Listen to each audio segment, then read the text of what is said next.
un día más del Señor en esta tierra, Señor. Estamos muy agradecidos contigo por permitirnos estar acá en tu casa, en medio de tu pueblo, para dar culto al único Dios verdadero. Dios Padre, Dios Hijo, Dios Espíritu. Exaltar tu santo nombre, reconocer tu grandeza y admirarte por tus propósitos, oh Dios. Bendito sea tu nombre, oh Señor amado. Estamos muy agradecidos por la obra de Cristo Jesús a favor de tu iglesia, Señor. Y cómo esa obra de Cristo no solamente nos redime para una vida eterna delante de ti, sino que también nos vincula a la familia de la fe. Y mientras peregrinamos en esta tierra, continúa transformándonos para parecernos cada vez más a Él. Gracias, oh Dios, por tu obra en medio de nosotros. Y gracias, oh Dios, por estar en nosotros a través de tu Espíritu Santo. Hoy bendecimos tu nombre, oh Dios amado, y exaltamos tu grandeza. Nos admiramos y nos maravillamos por quién eres tú y por lo que haces constantemente a favor de tu iglesia. Y estamos también muy agradecidos porque hoy es un día muy especial, además de ser el día del Señor. Hoy iniciamos el estudio de la carta a los romanos. Y eso nos tiene con muchas expectativas, Señor, porque deseamos conocer más el Evangelio de Jesucristo, sumergirnos más en el glorioso Evangelio de Jesucristo, ser afirmados a través de la enseñanza del Evangelio de Jesucristo, ser consolidados, crecer y dar mucho fruto para la gloria de Jesucristo. Bendice pues las enseñanzas que inician hoy en las iglesias de la gracia de Dios en Medellín, acá en el Carmen, en la Estrella y en Bello, Señor. Bendice estas enseñanzas que inician hoy, pero también acompáñanos, oh Señor amado, en la iglesia de Quibdó, te lo pedimos, con los hermanos de Santa Fe de Antioquia, suplicamos tu asistencia también, Señor, y en todas las iglesias bíblicas de nuestro Señor Jesucristo, que hoy tu Espíritu use poderosamente a los predicadores, que hoy tu Espíritu incline el corazón de tu pueblo y que hoy la iglesia crezca en amor, en madurez, en confianza y pueda apartarse también de aquello que la separa o impide crecer en santidad, que pueda apartarse del pecado por tu gracia, por la obra de tu Espíritu, por la exposición de tu palabra. Te lo pedimos, Señor, por los méritos de Cristo. Queremos suplicarte también por nuestra hermana Adriana Barrera, Señor, quien en este momento está hospitalizada por una infección urinaria y por eso no pueden acompañarnos hoy. Oramos por ella, por nuestro hermano John Jaime, suplicamos que le provea salud, que los exámenes que le están practicando, Señor amado, puedan arrojar un diagnóstico certero para que los médicos puedan conducirse de manera correcta y muy profesional. Señor, te suplicamos por esto, oramos por tu gracia. Escucha nuestra oración a favor de nuestra hermana Adriana y de nuestro hermano John y confiamos en que le dará sanidad. Trae con bien a los hermanos que aún no llegan a causa de la lluvia, permíteles que lleguen bien, Señor, y todo esto te lo pedimos por los méritos de Cristo. Amén. Mis amados, nuevamente buenos días. Gracias al Señor por un día lluvioso, gracias al Señor por el frío. Esto nos recuerda que nuestro Dios es fiel para con nosotros. Estamos muy contentos con nuestro Dios porque hoy nosotros podemos reconocer que somos un pueblo muy privilegiado. Nosotros, la iglesia del Señor Jesucristo, en nuestro país, en nuestro contexto y en nuestro tiempo, tenemos grandes privilegios y gozamos de uno muy valioso que a veces pasamos por alto, y es tener la Biblia en nuestro idioma. Pero además de tener este gran privilegio, donde podemos estudiar la Biblia en nuestro idioma, enseñar la Biblia en nuestro idioma, también tenemos la gran oportunidad de hoy como iglesia iniciar la carta, el estudio de la carta a los romanos, y esto es algo muy gratificante para nosotros, porque justamente la carta a los romanos y pasajes de la carta a los romanos fueron usados por el Espíritu Santo para transformar hombres a lo largo de la historia. El gran teólogo y cristiano Agustín de Hipona fue transformado luego de leer un pasaje de las Sagradas Escrituras. Martín Lutero llegó a conocer el verdadero Evangelio de Jesucristo, la justificación a través de la fe en Jesucristo, gracias a la carta a los romanos. Wesley Juan Wesley, otro gran hombre de nuestro Señor Jesucristo, luego de introducirse al estudio de la carta a los romanos, fue transformado, y muchos otros titanes de la fe, luego de leer la carta a los romanos, fueron transformados por el Espíritu Santo, y no solamente sus vidas fueron transformadas. Grandes acontecimientos sucedieron en la humanidad a través de estos hombres y otros titanes de la fe como ellos, luego de estudiar la carta a los romanos. Es decir, que usted y yo vamos a estudiar una carta que es muy significativa para la historia de la iglesia, para la consolidación de una iglesia como la nuestra que está creciendo, pero también para la consolidación de nuestras vidas cristianas. Y es por eso que suplicamos a nuestro Señor que le plazca utilizar esta carta para transformarnos a nosotros como iglesia, transformar nuestros matrimonios, transformar todo lo relacionado con nuestras vidas, y que usted y yo podamos también al mismo tiempo transformar esta sociedad en la que vivimos, en nuestro tiempo, con la Biblia en nuestro idioma. Que el Señor bendiga pues la exposición y los estudios que vamos a hacer basado en la carta a los romanos. Y antes de iniciar la enseñanza expositiva de la carta a los romanos, donde vamos a estudiar capítulo a capítulo y versículo a versículo por unidades de pensamiento, antes de abordar el estudio de esta manera, lo primero que debemos hacer es ver una introducción, un panorama general de esta carta, para que usted se familiarice con el estudio de la carta y al mismo tiempo pueda entender y comprender el porqué o cuál es el sentido de algunos pasajes, porque Pablo escribe de ciertas maneras en algunas porciones de la Escritura. De esta manera usted va a estar familiarizado con el estudio de la carta. Y lo primero que vamos a ver es que el autor de esta carta es el apóstol Pablo, el gran apóstol Pablo, conocido como el apóstol a los gentiles, y nosotros nos basamos para afirmar que el autor es el apóstol Pablo, nos basamos en el testimonio interno que arrojan las Sagradas Escrituras. Es decir, la misma carta a los romanos arroja un testimonio y nos dice: Pablo efectivamente es el autor de la carta. Y lo podemos ver en el capítulo 1 de la carta a los romanos, versículo 1. Y allí observamos lo que dice el autor: Pablo, siervo de Jesucristo, llamado a ser apóstol, apartado para el Evangelio de Dios. Entonces, de entrada nos damos cuenta que Pablo es el que se presenta acá como el escritor o como el que está enviando el comunicado a la iglesia que estaba en Roma.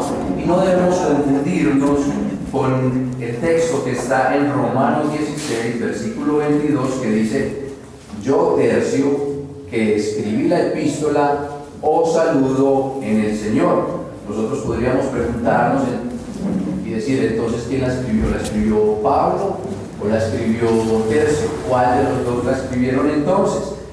Conforme a lo acostumbrado en la antigüedad, Pablo utilizó un amanuense, es decir, una persona que tenía el oficio de copiar un escrito o escribir un dictado. Algo que ya estaba escrito, él sencillamente hacía la tarea de copista y lo volvía a escribir, sacaba una copia, o sencillamente alguien le dictaba, como es el caso de la carta a los romanos. Entonces Pablo le dictaba palabra por palabra y Tercio escribía lo que Pablo le estaba dictando. Esto no le quita la autoría a Pablo. Pablo sigue siendo el autor humano de la carta a los romanos. Cuando nosotros leemos Romanos 16, 23 y lo comparamos con 1 Corintios capítulo 1 versículo 14, allí se menciona un saludo de un tal Gallo, un hermano Gallo que vivía en Corintio y fue uno de los pocos bautizados por el apóstol Pablo. Nosotros creemos que el apóstol Pablo, cuando escribió esta carta, estaba ubicado en Corinto, y basándonos en esto, consideramos que si estaba en Corinto, uno de los hermanos de Corinto lo que hacía era enviarle saludo a los hermanos de Romanos, a la iglesia de Roma, y a través del apóstol Pablo saludaba a la iglesia de Roma. Entonces también hay un testimonio a través de este pasaje. También leemos que estaba acompañado y enviaba saludo el hermano Erasto. El hermano Erasto, nosotros podemos leer en 2 Timoteo capítulo 4 versículo 20, que era un hermano tesorero de la ciudad de Corinto, y este hermano también envía un saludo a los hermanos de Roma. Y eso nos arroja un testimonio interno de que si Pablo estaba en Corinto con los hermanos de Corinto, lo que hacía era enviar saludo a la iglesia de Roma y a los hermanos de Roma.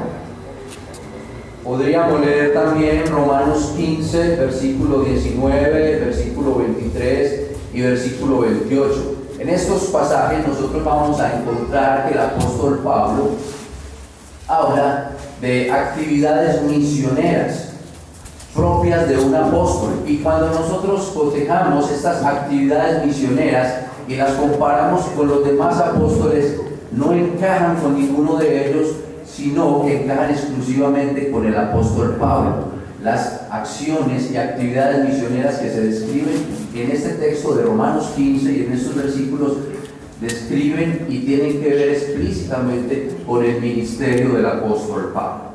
Entonces podríamos decir que estos pasajes nos arrojan un testimonio interno de que el apóstol Pablo efectivamente es el autor de la carta a los romanos, pero también tenemos un testimonio externo que es muy importante para nosotros. Este testimonio interno nosotros lo basamos en algo externo a las Escrituras, y debe ser algo fidedigno y algo que también debe ser fiel y debe ser corroborado por la historia. En este sentido, nosotros acudimos al testimonio de los padres de la iglesia posapostólica, es decir, aquellos hombres que en sus inicios fueron discípulos de los apóstoles y se consideraban los padres posapostólicos, aquellos líderes cristianos que vinieron después de los apóstoles. Uno de ellos es Ireneo, del siglo II, y él escribió una obra que se llama o titula Contra las herejías, y allí dice: Pablo, al hablar a los romanos, declara lo siguiente: mucho más aquellos que reciben abundancia de gracia y justicia reinarán en la vida por Cristo Jesús. Y en esta porción que está citando Ireneo, lo que hace es mencionar el texto de Romanos capítulo 5, versículo 17. Existe un fragmento llamado fragmento de Muratori, y este fragmento es una lista, o la lista más antigua que se conoce del canon del Nuevo Testamento, que contiene la mayoría de las cartas y los libros del Nuevo Testamento. Y este fragmento fue escrito en el siglo II, y es llamado así porque lo publicó un cardenal llamado Ludovico Antonio Muratori. Este cardenal católico es del siglo XVIII, y él descubrió este fragmento en una biblioteca, la biblioteca de Ambrosía de Milán.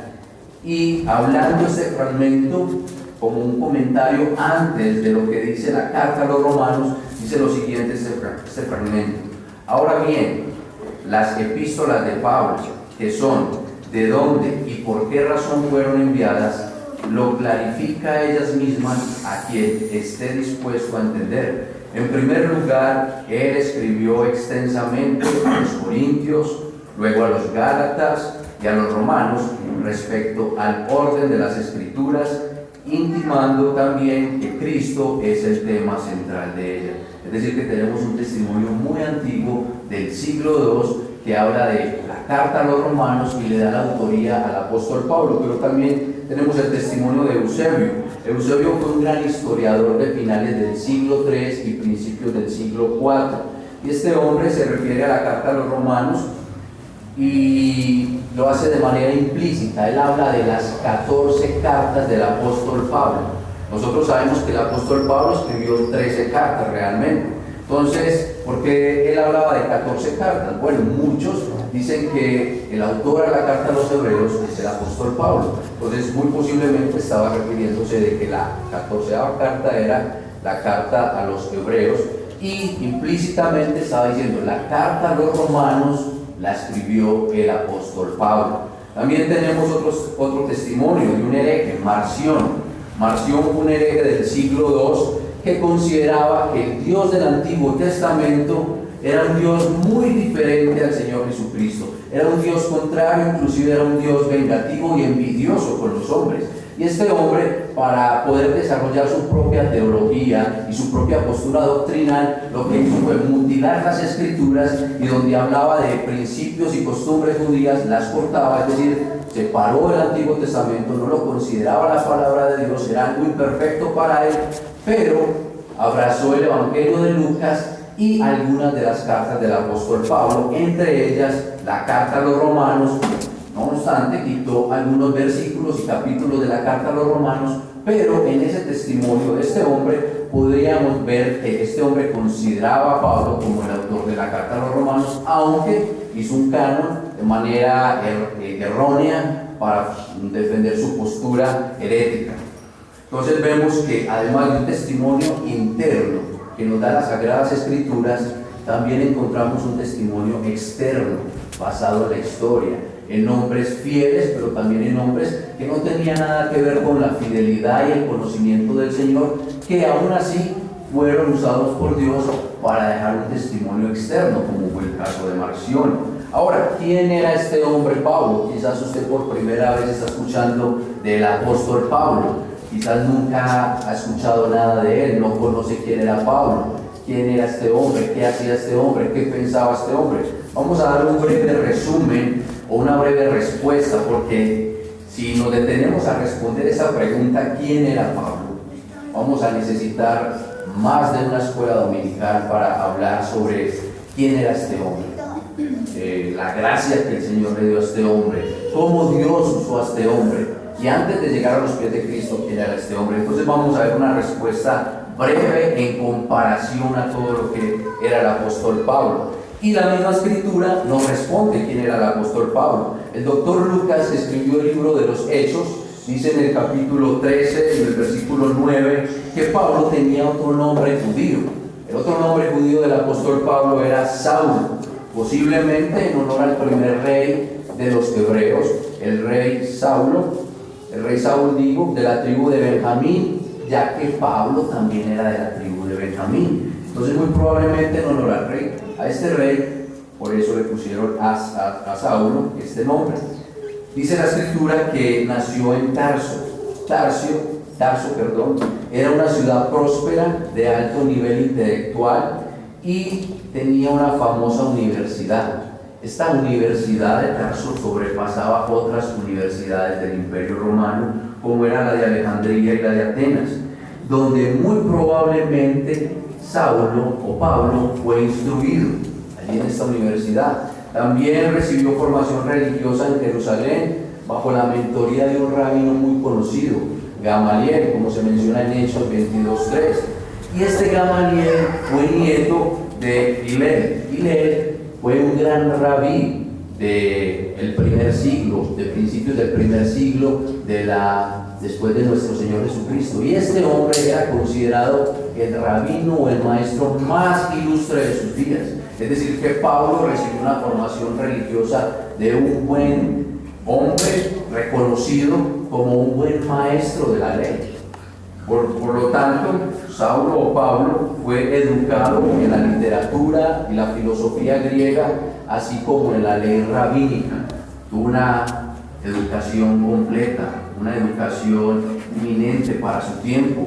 En este tiempo, en el contexto de Pablo, esas eran las credenciales más altas que podría llegar a tener un hombre, además de que tenía la ciudadanía romana, porque su padre también la tenía. Entonces, de nacimiento, él recibe la ciudadanía romana, lo cual el Señor iba a utilizar a favor de Pablo y a favor del avance del cristianismo en los días de Pablo. Según el propio relato que dice el apóstol Pablo, él era un hombre muy celoso.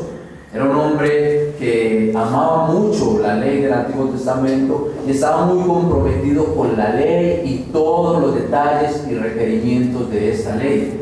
Por esta razón, este hombre, al igual que los líderes judíos, estaba extremadamente disgustado y ofendido con aquellos que decían que ese tal Cristo o ese tal Jesús era el Mesías. Entonces estaba muy enfadado, estaba lleno de odio y estaba dispuesto a erradicar la secta de los cristianos, como lo llamaban ellos, y se convirtió en un líder de la persecución contra la iglesia. Es decir, que antes de ser cristiano, el apóstol Pablo era un enemigo de los cristianos. Quería erradicar el cristianismo a como diera lugar. Estaba resuelto a acabar con los cristianos. Y este Pablo, nosotros podemos leer que estuvo presente y consentía en la muerte del diácono Esteban, un diácono que estaba dando testimonio y defensa de la fe de nuestro Señor Jesucristo. Y Pablo estaba allí, presente y consentía con la muerte de Esteban. Uno pensaría que este Pablo se iba a retractar y su corazón iba a ser conmovido luego de escuchar y ver cómo estos hombres daban testimonio del Cristo. Pero no, esto antes endureció más su corazón, y dice la Escritura que Saulo asolaba la iglesia y entrando casa por casa arrastraba a hombres y a mujeres y los entregaba a la cárcel. No era para nada un hombre amigable del cristianismo, todo lo contrario. Era una persona enemiga, un acérrimo enemigo del Evangelio de Jesucristo. Dice además Lucas, hablando del pasado de Pablo, dice: Saulo respirando aún amenazas y muerte contra los discípulos del Señor. Vemos entonces que en un momento de su vida, un hombre muy inteligente, muy erudito, formado en la ley judía, era un hombre muy celoso y rencoroso contra el cristianismo. Lo veía como una secta que debían erradicar del pueblo judío. Entonces, en ese momento de la historia, nos cuenta la palabra del Señor que Pablo, yendo por el camino a Damasco, aconteció que al llegar a este camino, repentinamente le rodeó un resplandor de luz del cielo, y cayendo en tierra, oyó una voz que le decía: Saulo, Saulo, ¿por qué me persigues? Y Saulo estaba consternado, asombrado. Lo único que pudo decir era lo siguiente: ¿quién eres, Señor? Sabía que era Dios mismo quien le estaba hablando. Era Jesucristo quien le hablaba allí. Y Saulo allí reconoció que esta voz era la voz de Dios y le dijo: ¿quién eres, Señor? Y le dijo: yo soy Jesús a quien tú persigues. Y en ese camino cerca de Damasco, Saulo fue transformado por completo. No ve que este hombre nunca más volvió a ser el mismo. Desde ese momento, la vida de Saulo se fue transformada, trastornada por completo. Se entregó por entero al Señor Jesucristo y toda su vida fue rendida al servicio y al avance del reino de Jesucristo. De inmediato, este hombre comenzó a dar testimonio del Señor Jesucristo y su Evangelio. Y hubo momentos cruciales en la vida de Pablo, luego de persecuciones por dar testimonio. Era considerado como un traidor. Aquel que estaba a favor de los judíos para acabar con los cristianos, ahora era un cristiano. ¿Qué iba a pensar los judíos? Es un traidor, hay que acabar con él, hay que matarlo. Luego de sufrir amenazas de muerte, este hombre pasó un periodo de 3 años en Arabia, dice la Escritura, donde aprendió y recibió revelación directa de parte de nuestro Señor Jesucristo. También estuvo 15 días en Jerusalén con el apóstol Pedro, donde muy probablemente conoció al resto de los apóstoles. Pablo hizo 3 viajes extensos, viajes misioneros, y los informes de estos viajes lo vemos en el libro de los Hechos, desde el capítulo 13, versículo 4, al capítulo 21, versículo 17. Luego de esto realizó un último viaje hacia Roma para tener una audiencia ante César, en el capítulo 27 de Hechos, hasta el capítulo 28. En conclusión, el apóstol Pablo era un hombre extremadamente brillante, era un gran académico, era un erudito, pero al mismo tiempo era un hombre que vivió lo que conocía de Dios. Conocía a Jesucristo, conocía quién era ese Cristo, conocía que Cristo es Dios, y llevó eso a su vida práctica y enseñarle a las iglesias cómo debían de vivir para Cristo. Y eso es lo que nosotros vamos a aprender a través de la carta a los romanos. Ahora es importante que nos fijemos en la fecha para continuar desarrollando nuestro panorama general de la carta a los romanos. y la carta a los romanos fue escrita en el tercer viaje misionero del apóstol Pablo.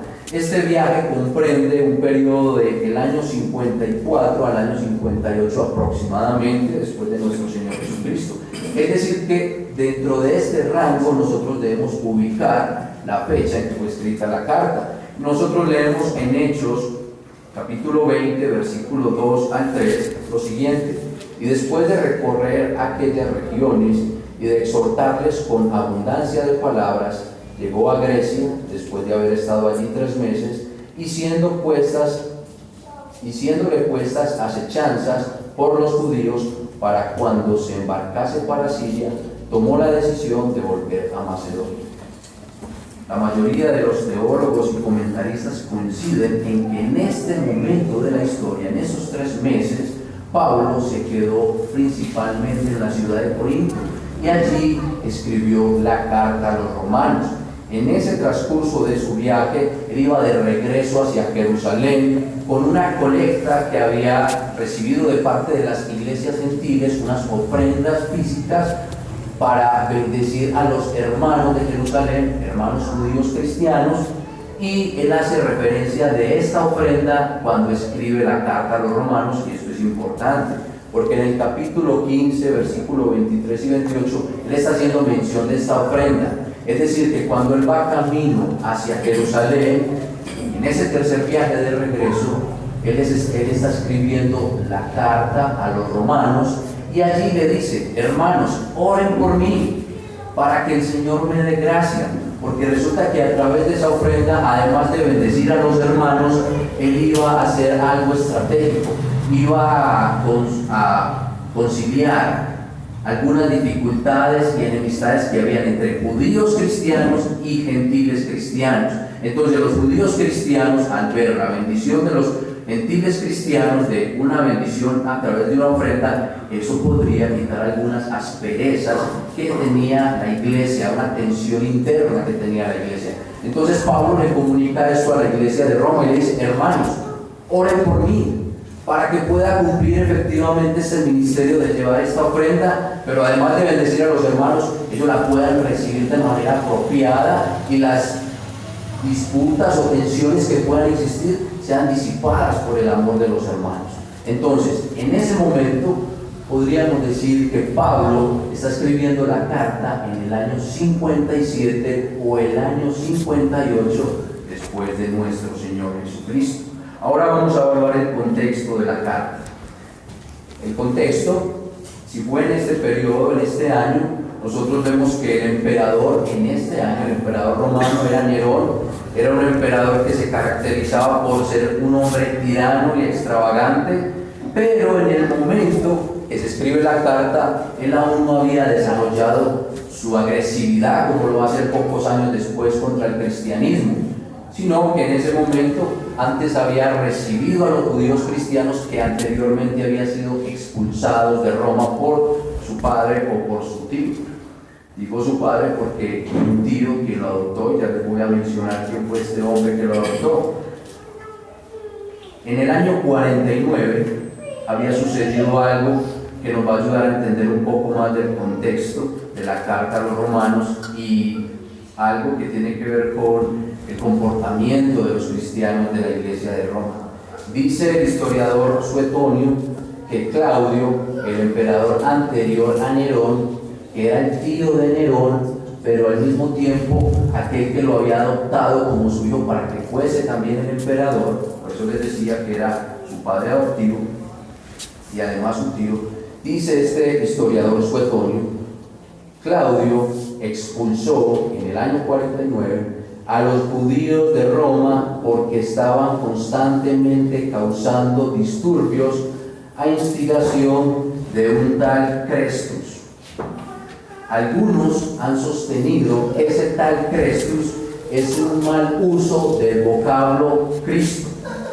Si esto es así, nos permite entender un poco más el contexto de la carta a los romanos. Porque dentro del año 41 al año 54 después de Cristo, Claudio estuvo reinando como emperador de Roma. Esto significa que en ese periodo los cristianos fueron amenazados, como dice Sotonio, en el año 49 los cristianos judíos fueron expulsados, y nosotros creemos que quienes plantaron la iglesia de Roma fueron los judíos cristianos que estaban y presenciaron el acontecimiento sobrenatural que habla Lucas capítulo 2 sobre el Pentecostés. Cuando Lucas en Hechos capítulo 2 habla sobre este acontecimiento de Pentecostés, allí estaban judíos de todas las ciudades del Imperio Romano y se reunieron allí en Jerusalén. Allí habían judíos de Roma. Nosotros creemos que estos judíos entendieron que el Mesías era Jesucristo, y una vez regresan a Roma enseñan en las sinagogas que el Mesías es Jesucristo, y comienzan a establecer y a depositar su confianza en Jesucristo. Es decir, que los primeros cristianos en la iglesia expulsan a los judíos cristianos, que eran los líderes iniciales de la iglesia. ¿Quiénes van a quedar en la iglesia? Van a quedar en su mayoría gentiles cristianos. Entonces salen expulsados de la iglesia y de Roma. Cuando ellos regresan, porque Nerón les permite regresar, encuentran más posicionados a los cristianos gentiles. Y nosotros vamos a ver en algunos capítulos, como el 13 y el 14 de la carta a los romanos, que el apóstol Pablo les manda a que dejen enemistades y a que convivan en amor, que tengan una relación de hermanos realmente. Desde el capítulo 12 el apóstol Pablo comienza a hablarles. Los versículos 9 al 16 les dice: ustedes deben de vivir en amor. También les dice: deben respetar las autoridades, porque si ustedes están en el Imperio Romano, hay un emperador, ustedes deben de honrar y respetar las autoridades. Entonces, estos primeros cristianos judíos, una vez regresan a Roma, como les decía, probablemente tienen tensión con los hermanos gentiles cristianos, y eso nos arroja un contexto de por qué Pablo se refiere en unos momentos a los judíos y en otros momentos a los gentiles. La iglesia les mencionaba que estaba conformada por judíos y gentiles. Los gentiles son todos aquellos que no pertenecían al pueblo hebreo, todos aquellos que no eran del linaje de Abraham. Y Pablo deja ver esto, que había una comunidad mixta, cuando dice: he aquí tú tienes el sobrenombre de judío y te apoyas en la ley, te glorías de Dios. Le está hablando a estos hermanos judíos, pero también en Romanos 11:13 dice: porque a vosotros hablo gentiles, por cuanto yo soy apóstol a los gentiles. Es decir, que toda la carta está dirigida a una iglesia que está compuesta de cristianos gentiles y cristianos judíos. Dentro de la carta nosotros vamos a ver que habían algunas iglesias locales, no solo había una. Y esto lo deducimos de Romanos capítulo 16, versículos 5, 14 y 15. ¿Por qué habían varias iglesias locales, o más de una, en las casas de los hermanos? Muy probablemente por la persecución interna que tenían de los mismos judíos. El mismo judío religioso despreciaba y discriminaba al judío cristiano, lo acechaba, lo amenazaba. Pero también es probable que a causa de algunas discrepancias se formaran otras iglesias locales. Ahora vamos a ver el propósito de esta carta. Nosotros podemos notar y vamos a evidenciar que a lo largo de la lectura de la carta, el apóstol Pablo tiene en mente algo, y ya veíamos a través de la respuesta quién era Pablo, que era un hombre resuelto a hacer lo que se proponía hacer, y este hombre tenía en mente ir a España. Entonces, de manera estratégica, él debía pasar por Roma. Podríamos considerar que el apóstol Pablo, ya que había extendido el evangelio en el oriente, como lo expresa él, donde ya no tenía lugar donde más plantar iglesias, él dice que debe extenderse hacia el occidente, es decir, hacia España. Entonces el apóstol Pablo veía que Roma iba a ser un campo de concentración misionera, donde él iba a llegar a bendecir a los hermanos con su presencia, a instruirlos, pero además iba a encontrar el apoyo de la iglesia de Roma para poder emprender su viaje hasta el fin del mundo antiguo, que era España. Entonces, en este sentido, Pablo tenía un propósito de llegar a España como un campo misionero, un campo estratégico. Y nos damos cuenta de algo que él escribe en Romanos 15:24. Cuando vaya a España, iré a vosotros, porque espero veros al pasar y ser encaminado. Esta palabra ser encaminado es importante, porque además de ser dirigido o enviado por los hermanos, esta misma palabra tiene una implicación de ser apoyado económicamente por los hermanos de Roma, ser sostenido por ellos, que ellos se comprometieran con el avance del reino y pudieran apoyar económicamente a Pablo para enviarlo a España. Entonces Pablo veía a España como su propósito, su destino, pero Roma estaba dentro de sus planes para bendecir a sus hermanos y al mismo tiempo como un campo de entrenamiento y de sostenimiento. Podríamos ver otro propósito. El apóstol Pablo, por ser apóstol de Jesucristo, también era un pastor universal de las iglesias que se plantaban en aquel tiempo. Y Pablo muestra que conoce muy bien a esta iglesia, aunque no la había visitado, probablemente había escuchado reportes de los hermanos que fueron expulsados por el emperador Claudio, hermanos por ejemplo como Priscila y Aquila. Entonces estos hermanos muy probablemente le dieron reportes de cómo estaba conformada la iglesia, cuál era el desarrollo de la iglesia, y Pablo reconoce esta iglesia como una iglesia de Jesucristo. Entonces al enviar su carta también tiene como propósito de enviar un sello, una credencial donde diga: ustedes efectivamente son una iglesia del Señor Jesucristo. Y a través de una carta apostólica se declaraba, se reconocía que esta iglesia era una iglesia del Señor Jesucristo.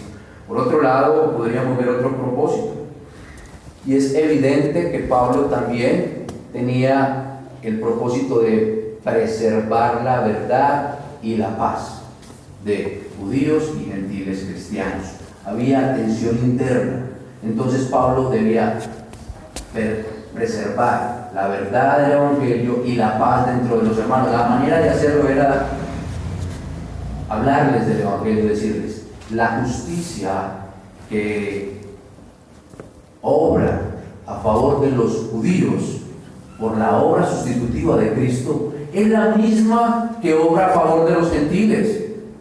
Aquella fe que los hace hijos de Abraham, porque no son hijos de Abraham los que vienen del linaje de Abraham, sino que son hijos de Abraham los que creen en Jesucristo, los que tienen fe en Jesucristo. A ustedes que son judíos y tienen fe en Jesucristo, esto los hace hijos de Abraham, pero al mismo tiempo ustedes que son gentiles también tienen la fe en Jesucristo y por ende son hijos de Abraham. Entonces de esta manera el apóstol Pablo preservaba la verdad del Evangelio y propiciaba la paz entre ambos grupos. Pero el propósito fundamental en el cual nosotros nos vamos a desarrollar en el estudio de toda la carta es que Pablo fue allí para confirmar el Evangelio de Jesucristo en esta iglesia local. Ellos tenían que conocer más a fondo el Evangelio de Jesucristo, tenían que ser afirmados en el Evangelio de Jesucristo, debían dar frutos gracias a la obra de ese Evangelio de Jesucristo en sus vidas. Ellos debían de reaccionar a ese Evangelio de Jesucristo imitando al apóstol Pablo, pero sobre todo pareciéndose al Señor Jesucristo. Esto entonces se pone como la base o el propósito base para nuestro estudio: confirmar el Evangelio de Jesucristo en la iglesia de Roma. Vamos a ver algo más sobre el panorama de la carta a los romanos, y es el documento como tal. Y este documento es una carta o una epístola, y esto era muy común en el mundo antiguo, las epístolas, y era algo que se hacía de manera cotidiana, era algo normal, era algo propio del Imperio Romano. Y lo más sensato era enviar correos para comunicarse con las demás personas, y era lo más apropiado para enviarle a las iglesias, además que Pablo permaneció mucho tiempo en prisión. Entonces por eso él utilizó tanto este método de comunicación. Esta carta es una carta apostólica. Cuando nosotros decimos que es una carta apostólica, estamos dando a entender que es una carta que goza del carácter autoritativo de nuestro Señor Jesucristo, es decir, que tiene la autoridad de Jesucristo. Por eso, Todos los mandatos que tiene la carta son mandatos estrictamente de Jesucristo para la iglesia de Roma y para la iglesia de todos los tiempos, no solamente para la iglesia de ese tiempo. Es decir, que si hay mandatos en esta carta, también se aplican para nosotros hoy. Si hay exhortaciones, ellos tenían que obedecerlas. Si había llamados o promesas, ellos debían de tener confianza y esperanza en el Señor. Esta carta tiene la autoridad de nuestro Señor Jesucristo. La carta también gozaba de un carácter oficial, es decir, un discurso como carta, y en este discurso nosotros vamos a ver que se desarrolla en manera de un tratado teológico, un tratado clave para la iglesia de Roma con implicaciones prácticas. Vamos a ver un poco de la estructura. En esta diapositiva nosotros podemos ver que rápidamente el capítulo 1 habla sobre el Evangelio. Ahora en la predicación vamos a estudiar los primeros 7 versículos, vamos a ver qué es el Evangelio. Vamos a aprender más sobre el Evangelio. Muchas personas se les pregunta, ¿qué es el Evangelio? Pues el Evangelio es la palabra de Dios, pero el cristiano muchas veces se queda corto para definir qué es el Evangelio. Y vamos a aprender más sobre el Evangelio, sobre la vida, la muerte, la resurrección de nuestro Señor Jesucristo, su glorioso Evangelio. En el capítulo 2 al 3, verso 19, vamos a aprender sobre la justicia de Dios. Capítulo 3, 21 al 5, vamos a aprender sobre la justificación, la santificación, capítulo 6 y 8, la elección, capítulo 9 y 11, la relación con los creyentes o entre los creyentes, capítulo 12 al 13, relación con los impíos, una porción del capítulo 12, la relación con las autoridades, capítulo 13, relación con los débiles en la fe, tensiones internas dentro de la iglesia, judíos y gentiles, capítulo 14 y 15, nuevamente el Evangelio, capítulo 15, saludos personales y despedida, capítulo 16. ¿Cuál es el tema de esta carta? Bueno, los reformadores, en su contexto y debido a la tensión que ellos tenían y a las circunstancias propias de los reformadores, ellos llegaron a decir que entre el capítulo 1 y el capítulo 5 se plantea la gloriosa doctrina de la justificación por la fe sola. Entonces decían que el tema de la carta era la justificación. Otros teólogos herederos de la Reforma, fuera de la tensión que se vivió en la Reforma, fuera de ese panorama de la Reforma, estos teólogos apreciaron otro gran tema de importancia, era la unión con Cristo y la obra del Espíritu Santo, basado en los capítulos 5 al 8. Eruditos del siglo pasado han sostenido que el corazón de la carta está entre los capítulos 9 y 11, que habla de cómo Dios ha planeado la salvación de los hombres. Entonces ellos sostienen que el gran tema y el corazón de la carta es cómo Dios ha desarrollado la salvación, no solamente para el pueblo judío inicialmente, sino también para los gentiles. Y sin duda todas estas apreciaciones nos dejan ver que sí existe un tema, pero debe ser un tema unificador, que no solamente me hable de la justificación, que no solamente me hable de la unión con Cristo y la obra del Espíritu Santo, que no solamente me hable de la salvación. Debe ser un tema que incluye cada uno de estos otros temas que han formulado, y ese gran tema unificador nosotros vamos a verlo, y es el poderoso Evangelio de Dios que confirma la nueva humanidad.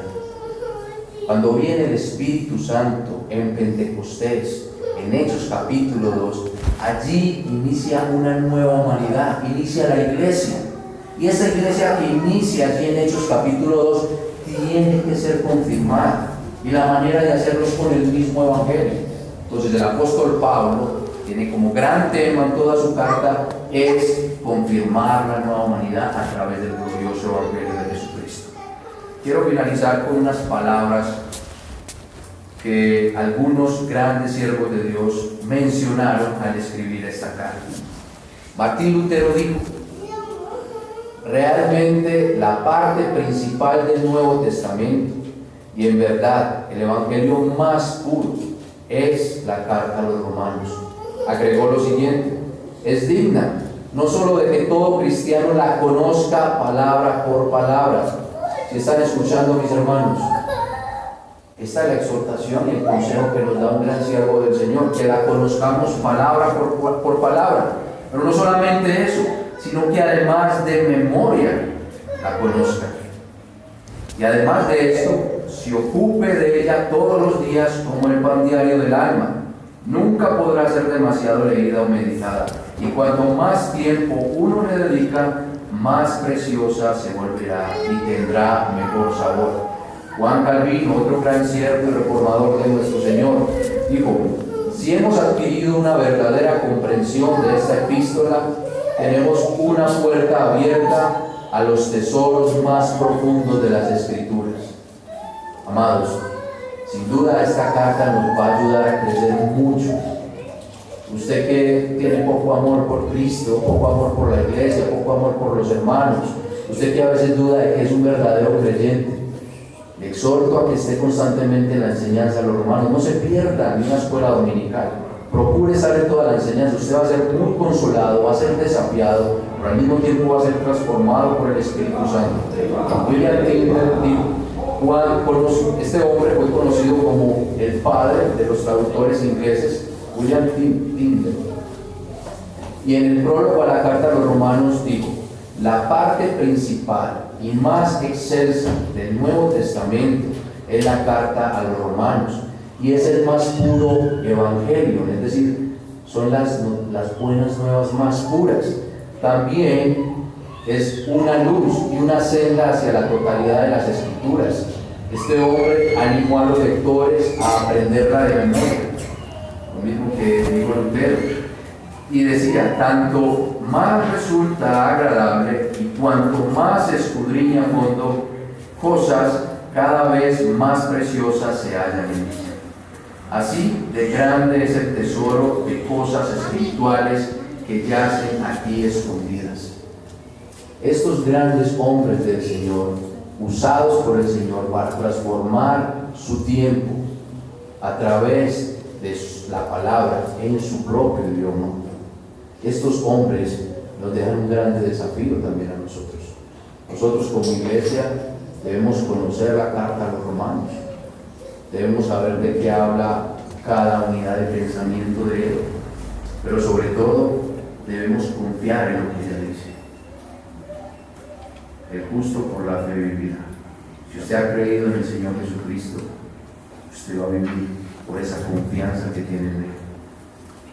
Usted debe confiar en lo que ella dice, usted debe aplicar lo que ella dice. Por eso vamos a estar orando mucho para que el Señor nos ilumine y nos bendiga mucho. Necesitamos gracia del Señor para explicar esta carta. Realmente, esta introducción es algo breve, pero creo que es lo preciso que necesitamos conocer como iglesia para entender un poco más cuando nos expongamos a cada enseñanza de la carta a los romanos.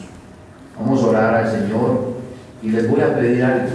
En sus casas, en sus devocionales personales, oren por esta enseñanza. Supliquen por los predicadores. Estamos enseñando en Medellín, en Bello, en La Estrella y acá en el Carmen simultáneamente la carta a los romanos. Varios siervos del Señor con un deseo de servirle al Señor y edificar la iglesia, pero necesitamos de sus oraciones y ustedes necesitan de esta carta. Entonces vamos a orar al Señor. Padre, te damos gracias. Hemos abordado la introducción a la carta a los romanos. Queremos conocer más de tu glorioso evangelio. Queremos, Señor amado, exponernos a ese glorioso evangelio. Sabemos que con tu palabra vas a orarnos y vamos a salir heridos. También pedimos, Dios, tu proporciones ese ungüento que restaura nuestras almas luego de ser confrontados con tu palabra. También sabemos que vamos a ser muy consolados a través del estudio de esta carta.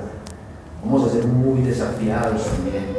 Confiamos en que vamos a crecer mucho en fe y confiamos en que tú vas a usar el testimonio de tu Espíritu Santo, esta carta a los romanos, para que nosotros como iglesia local, acá en el oriente antioqueño, impactemos nuestro tiempo, nuestro contexto, impactemos este oriente, Señor. Suplicamos pues tu gracia, tu ayuda, suplicamos tu bendición, suplicamos la dirección de tu Espíritu. Pedimos que nos concedas ver muchos nuevos nacimientos, como nuestros hijos, nuestros pequeños, nuestros jóvenes, nuestros amigos, los carmelitanos y las personas aledañas, Señor, llegan a los pies de Cristo gracias al testimonio del glorioso Evangelio que no solo confirma la nueva humanidad, sino que produce nuevas criaturas para afirmarlas en el Evangelio de Cristo. Glorifícate, Padre. Glorifícate, oh Dios Trino, en medio de estas enseñanzas. Danos mayor gracia, danos mucha unción para predicar. Todo esto te lo pedimos y confiamos en que así harás por los méritos de Cristo. Amén. Amén.